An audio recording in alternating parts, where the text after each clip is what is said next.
for breath in my body. Because a lot of people think we woke our own selves up.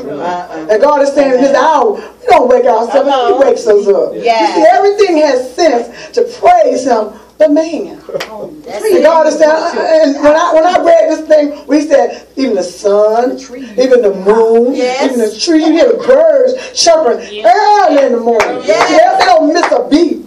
And they don't get up late. They get up early in the morning. And they're singing and they're praising the Lord. Amen. You can see the grass stand up. Come on. See, everything stand up but us. Amen.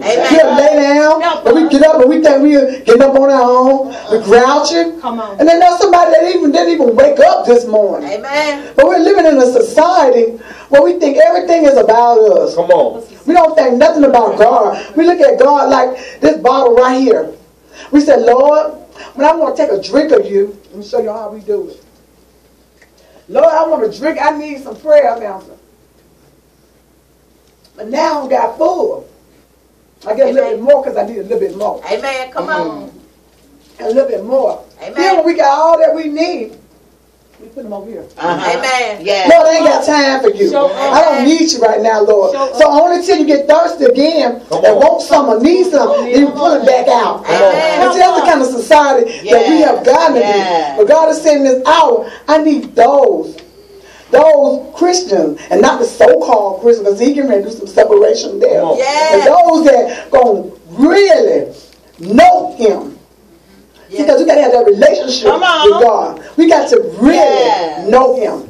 And see, we can say all day and tell people all day, I know the Lord. I'm saved and I'm sanctified. I'm filled with the Holy Ghost. And they don't see no Holy Ghost. You got that cursing people out. You got that saying all kind of things. See, it's the way you walk. It's the way you talk. It's the way you carry yourself, because the world watching you.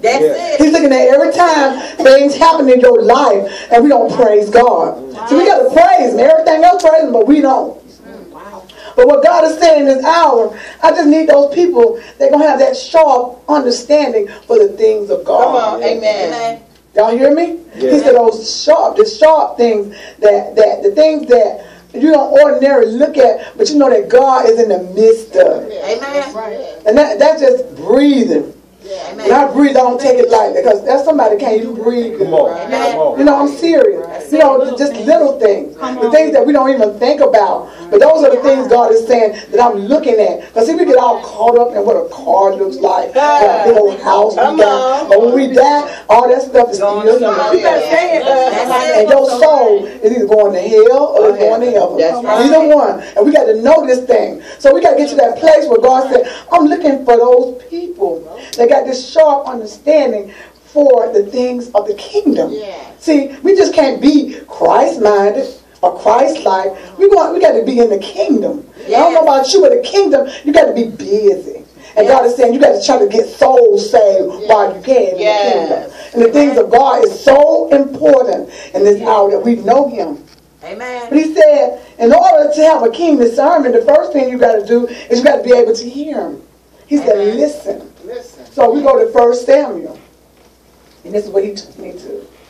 And you know, because when Samuel was called, when Samuel was a little, before he was born, his mama prayed for him.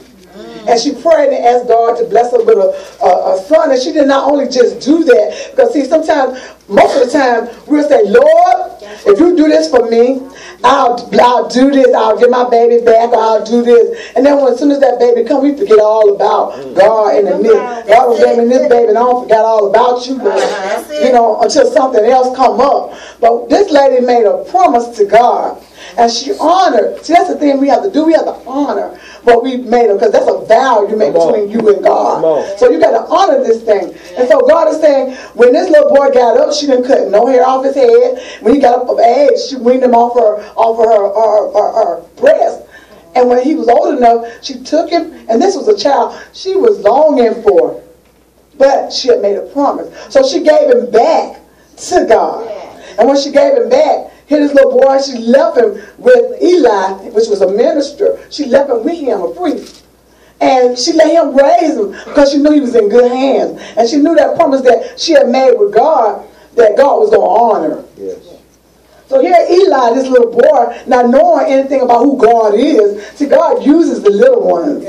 And that is so important. He uses the little ones. And He's using them more and more. Because see, what God is trying to establish in this hour is that new nation. And y'all don't understand that. He said that new nation is the ones that I'm bringing up. Because see, you got to get them while they live before the sap bends. You know, because when a tree get big, you can't bend nothing. And they're already forming, you can't make them. But God said I'm getting them when they're little.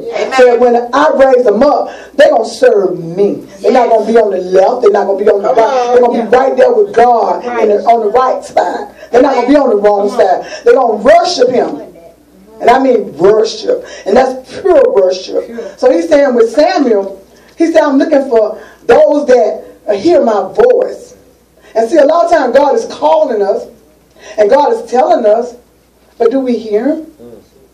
Do you hear? Do you really hear Him? A lot of people say, I hear the Lord. But do you really hear Him? Come on. So that's a question today that you need to ask yourself. Do I really hear what God is telling me? Because see, it takes getting into a place where it's just you and Him. Just you and Him.